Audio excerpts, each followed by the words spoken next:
Welcome to Bloom Today. We have an amazing show lined up for you. We're going to be talking about who's really a victim anyway. Hi, I'm Paula Wallace, president of Bloom in the Dark, and this is Ginny Paula, the single-handed serenity coach. Welcome to Bloom Today, where we talk about internal and external brokenness and how you can heal, so that you can use the fertilizer of your past to bloom today.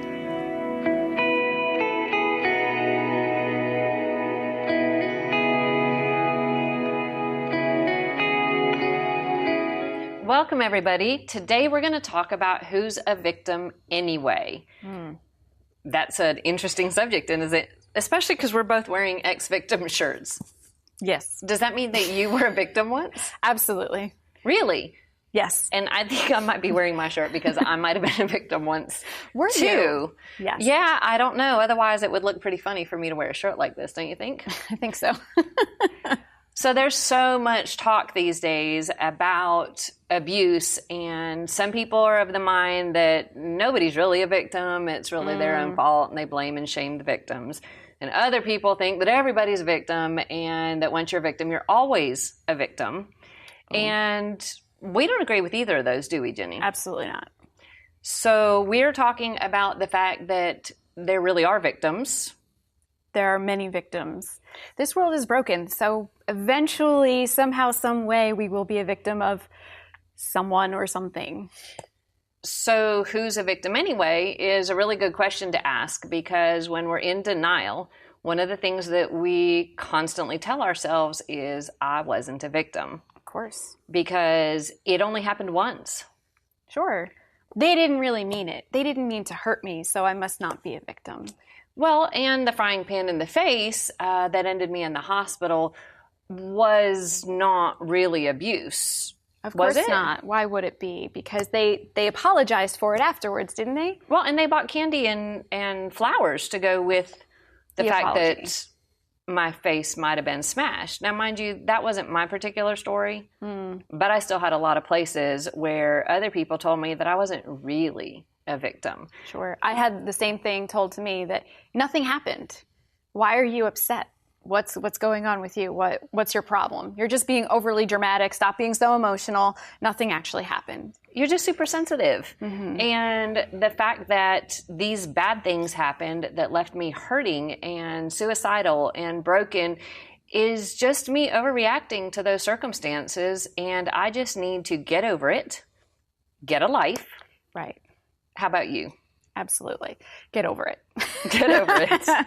Get over it. Or nothing happened. Nothing happened at all. Or you put yourself in that situation, so you only have yourself to blame. So you made choices that ended you up in that situation, and therefore it wasn't abuse, or it wasn't you being a victim. Yeah. Because somehow or another, something you did or something you wore or something you said was what ended you up in that position. But what if you're a little kid? Oh, that's a tough question. I've had people say that even if you're a little kid, well, you shouldn't have talked that way. You shouldn't have misbehaved that way. You shouldn't have gone to that place. And therefore, it's still either your fault or you're not really a victim of that situation. Why is it so hard for people to see that there is a victim here and that they need some attention? Why is it maybe just our culture or beyond? Maybe there's just something innate in us that just doesn't want to even look at the fact that victimhood is real. Well, I don't want to admit to being a victim, because once I've admitted it, then I can't change it. Like, that makes me stuck as a victim for the rest of my life.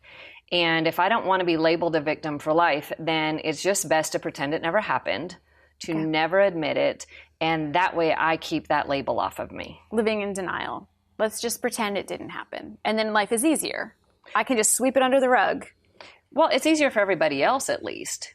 But it's really crazy how the brokenness inside of us stays broken inside of us, whether we cover it up or not. And today we're going to talk about recognizing when you're a victim, what makes you a victim, and how you go about doing something about being a victim. Do you think that might be an interesting thing to learn? Absolutely. I mean, if I know that there's something that I can do about being a victim, then maybe I wouldn't be so hard on myself to get to that point, or it wouldn't be so difficult to accept that, yes, I actually was a victim, if I don't have to stay in that hopeless place.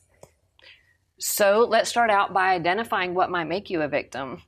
To start out with, if anybody has used their position, their power, their influence, or their relationship with you to do you harm or to hurt you, that would make you a victim.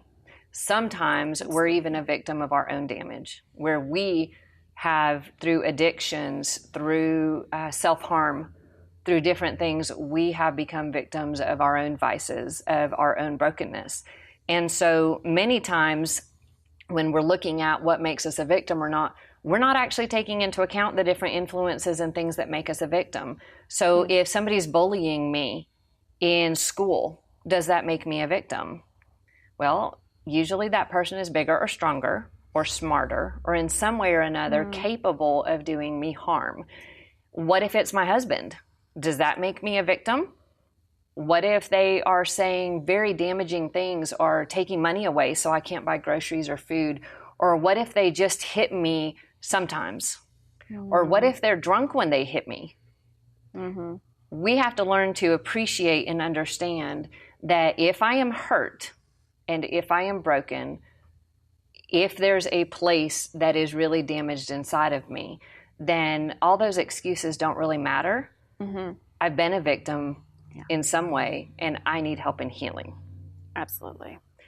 So, are there any tools that we're going to share with anybody about brokenness and victimization, how to recognize that? Absolutely.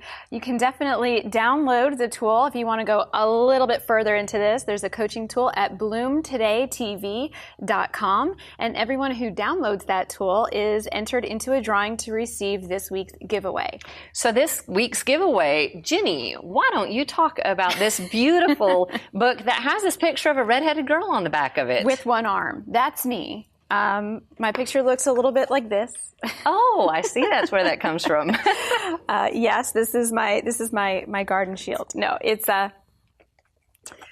Ditch the Drama is my book, and this is something that came out of my hope and healing, where God said, I'm so glad that you got all of this healing, and now we're going to give it away. Now we're going to give it to people who need it, need the wisdom and the joy. So what I did was I went through the Serenity Prayer, and I took it apart line by line, word for word, and got all of the really good nuggets in there as to what our foundation really is, what drama really is, when we're creating it, and when challenges and pain and pruning seasons from God are there for a reason, and how we can avoid that. But really what I love is this keyhole in the middle, this idea that no matter what the world throws at you, you can still have this peace in the center of your heart. So that is the book that we are giving away, along with the, thank you very much, Ditch the Drama t-shirts. And it does say ditchthedrama.net on there as well. So if you do want to go ahead and check that out, you can go to ditchthedrama.net and learn some more about what's in the book. And of course, everyone also gets a copy of, not everyone, the winner. We would love to give it to everyone, but the winner will also receive a copy of Bloom in the Dark, which is Paula's book, and that's 30 true stories of women who have been through all kinds of brokenness, abuse, and how God came in and helped to heal them. And on the back of this book, it says, warning, best read and read with tissues and a box of chocolate. We got chocolates here. And in fact, if you're watching the show right now, feel free to have tissues and chocolates right there with you in case anything that we're talking about touches your heart and makes you feel a little bit emotional, because our goal is to actually reach you where you're at in the middle of your pain and brokenness, or in the middle of your celebrating your healing. So, healing tears are good tears. They are amazing tears. And with that in mind, can you tell us a little bit about Serenity University? Absolutely. Serenity University is a website, a membership website that I've set up because what I found was I had all of these coaching classes and tools. For me, I am a coach at heart. And I really want not just to give people a happy message about God's love and send you on your way. I really want to equip you with the tools that you need in order to make different choices. Because if you want something new, you have to choose something new. You have to do something differently. And it's really difficult to do that on your own. So what I've done is I've created a community with several different classes in there, and I continue to add different classes in there as well to help you get from where you are to where you want to be in serenity with God. So can I share a positive comment that somebody was making about Serenity Journey? Absolutely, and I do want to make it clear that this comment that you're about to read is about Trust Academy specifically, which is a course that helps women who are coming out of codependency or any kind of brokenness or abuse that need to really start to trust God with everything in their life. So she said, Trust Academy has changed my life. I feel transformed in my feelings, thoughts, and desires. I'm able to love others, build close relationships, and see myself truly as a masterpiece. If you have an area of your life that controls you or you can't focus or just feel you can't go on, then give God and Ginny and Trust Academy a chance to change you, heal you, deliver you, and restore you. You will not regret it at all. I got more out of this whole journey than I ever thought I would. So is there something related to art or music that you might want to share with everybody that kind of exemplifies what you're talking about? Yeah, absolutely. I was getting ready the other day, and I listened to Pandora a lot on my phone, and one song came through that struck me as, oh my gosh, this is the heart of what Serenity University is all about. This is the heart of Trust Academy and what I want to get out. So I'd love to read the lyrics to that, and hopefully I won't cry. Hopefully I'll get through it, but you never know. So bear with me. Thank you. And these lyrics are from Ellie Holcomb, and the song is called Wonderfully Made. And if you do have a chance, please check it out on YouTube. It is amazing. I hope I can do it justice here. Okay. It's 2 a.m, and I'm still awake in my bed. I can't shake these lies that keep running around in my head. What if I saw me the way that you see me? What if I believed it was true? What if I traded the shame and self-hatred for a chance at believing you? That you knit me together in my mother's womb, and you say that I've never been hidden from you, and you say that I'm wonderfully, wonderfully made. You search me and know me. You know when I sit, when I rise, so you must know the choices I've made and the pain that I hide. What if I saw me the way that you see me? What if I believed it was true? What if I traded this shame and self-hatred for a chance at believing you? Because you knit me together in my mother's womb, and you say that I've never been hidden from you. And you say that I'm wonderfully, wonderfully made. Your eyes, they have seen me before I was born, and you know all the good things that you made me for. And I'm wonderfully, wonderfully made. When I consider the heavens above, oh, what is man that you're mindful of us? Till you say that we're wonderfully, wonderfully made. And you promise that you'll never leave me, O Lord. Oh, that you hem me in both behind and before. And I'm wonderfully, wonderfully made. Wonderfully made. Help me believe it. Help me to see just like you see me. Just like you made me. Wonderfully made. Well, Ginny, in our last few minutes about this, I would love to hear a little bit about why that song is absolutely so touching to you, because it sounds like you're telling your own story. Yeah, absolutely. I am, because from the first moments of my birth, I was different.